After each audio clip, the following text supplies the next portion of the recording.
Joined once again by Dean Whyte. How you doing, sir? How you doing? How you doing? I'm really good, man. Really good. Nice to see you again. The press conference wouldn't be complete without an appearance from you. I shouldn't ask you what you're doing here because I know Dillian Whyte's on the card.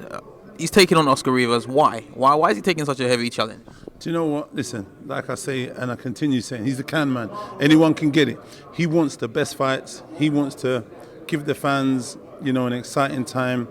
Like he said, he could take a fight that he's 80% chance of winning, but then he might not be up for it. And then when you're not up for it, it's the worst time to fight because you could lose.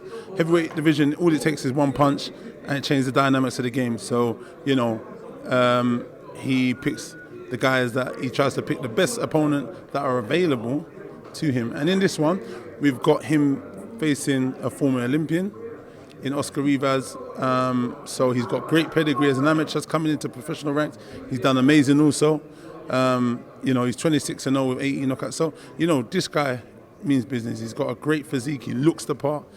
He's got punching power. So come July the 20th, we're gonna find out, how good his punching power is, and we're gonna find out how good his chin is. We all know how good my bro Dillian Whyte's chin is. So Rivas' chin's gonna be tested, his body's gonna be tested, all that muscle, all those abs. Hopefully, they'll be put to the test come this July the 20th. I can't reconcile what you just said. You said if he fights someone that's 80%, he might not be up for it. Dillian Whyte is someone that we would fight me if I looked at him wrong. No, what it is, it's just like he's always up for any fight. But what it is, I'll just use an example. Sometimes you notice in the past, Lennox Lewis against Hassan Ratman, that guy, he was doing movies, he was training, and he said he was up for the challenge at the time. But then when he went in the fight, he got knocked out. And obviously because, sometimes when you fight certain level, right now he's fighting tough guy after tough guy after tough guy. So he's at that mindset. If you know there's a guy you're going to beat, your performance isn't always sometimes as sharp. Not to say you've overlooked him, but sometimes it's just things happen that way. We've seen it in the past with previous boxers. So I think that's just the mindset. I was just trying to, give an example of something. But he gets up for nearly every fight, and he goes out there with the purpose to damage, harm, and get a great win and give the fans what they paid their money for. Oscar Rivas is the WBA regular champion, so it's a WBO. No, I think it might be the WBO, something to do with WBO. On that note, like I said, he's still an unknown quantity to me.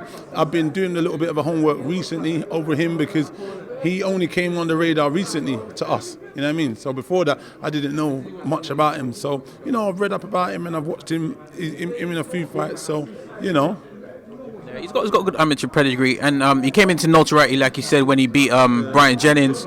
Yeah. That's his only standout fight, today. So the reason why I was asking about the WBA is Dillian going a different route. I know the WBC have been messing him about. you can see that coming. Last time I spoke to Marissa Suleiman, he said that Dillian had exercised his right to a hearing, etc., and we haven't heard anything. Is he dispensing with the WBC and going a different route, try to fight another champion? What's the situation? Do you know what? I've not got all the answers. I'm not going to lie to you, my friend. Bro, all the people that you manage, I hope you teach them how to answer questions as well, because you are an expert at He's saying evasion, you know what I'm saying? And I don't have the answers at the minute. Shortly, I'm sure everything will be revealed and you'll get the answers. But you're a clever man with the line of questioning, so I'll give you a bit of a clap for that. That was good. All right, okay. So let's move on to the hot button topic, which is the drugs and the hoopla with Anthony Joshua now, and no one stepping in. Ortiz manager was on our show saying that they've received a £5 million offer, and Ortiz was happy with it. But the promoter said that he can get more. And that's the reason why the thing has gone to pot. Is that true? Is that credible? Do you think that a promoter can really prevent a fighter from making a choice to make life-changing money? Yeah, well, that wouldn't be a good promoter because obviously he's there to serve you and give you the best interest he can. But I'm not too sure what happened in that. But it is a bit weird, isn't it, that he said he could get him a little bit more, and now the trainers come back and say, listen, we were happy with that deal and we're prepared to fight. But I think they might have lost out also So I think Andy Ruiz is a possible opponent that they're gonna name and announce shortly. I'm not 100%, but that's the name I've heard circulating around for some while now. But Ortiz was in the running. I would prefer Ortiz though, but I wouldn't be hard done by if Andy Ruiz. He doesn't look the part, but he is a fantastic boxer, and he's someone who, has had an extensive amateur career, as an amateur. So, yeah. Jay Jimenez, which is the Ortiz promoter, also said that he's never had an offer from Dillian Whyte. He's never ever seen an offer from Dillian Whyte. This was off the back of Dillian Whyte saying he offered $2 million to fight Ortiz. Considering he's saying that the promoter sees the things before him, how credible do you think that is? It's possible. It is possible. The promoter probably does see it because remember, I suppose Eddie talks to the promoter. He's not going to talk to the manager. You know what I mean? So, some cases there are the manager that talks to the promoter. Depends what kind of relationship. You're not saying it's possible that he didn't get a £2 million offer from Dillian Whyte, are you? No. If the team said they put an offer towards him, they would have done. But I'm saying he might not have got it because they went to the promoter and the promoter said, "Well, listen, we're not happy with that number." You know what I mean? And then he said, "I'm not even going to mention it to them because they're not going to accept it," and just left it as that. But hey, listen, who knows? It could just have been a verbal. It might, for him to say he didn't get a contract. Normally negotiations start with verbal, so and then you move on from there. So I'm not too sure, but a little while back I did hear he was offered the fight from our advisors and members in our team. So and I don't believe they're going to make that up. So yeah. Honestly, man, I'm in awe at the way you answer these questions. You should run for politics. Listen, okay, what's going on with your fighters? Can we expect to see them on this undercard? The likes of Richard Riakpo, Fabian Wardley? The guys, a lot of the guys are going to be on there. Richard should be on there. Richard's going to be fighting Chris Billam-Smith, I believe so. That's probably going to get announced soon.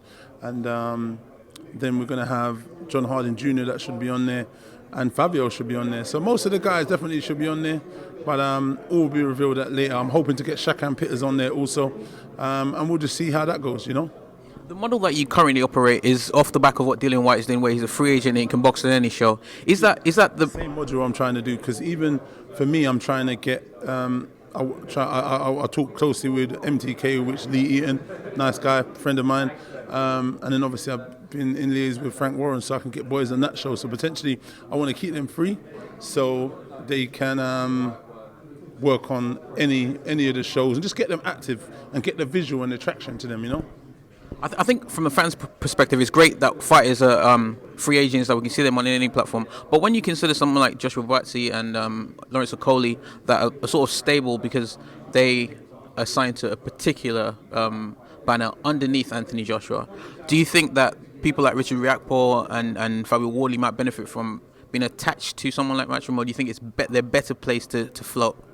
In terms of building a fan following, it's not a bad idea, but I think it is good to kind of move around. The reason why I say that is because I was at the show on Saturday, and a lot of the guys at Frank Warren's show don't go to Matchroom show, which is weird. It's totally different fans. So there'll be unknown quantities over at Frank Warren's section. So yeah, I think it is good if you could get about and meet different fans and get your traction for yourself and build your fan base, when them seeing you in different places. But you know what it is, obviously this is where their home is at the minute with Matchroom, so it's a great platform. Long may it continue.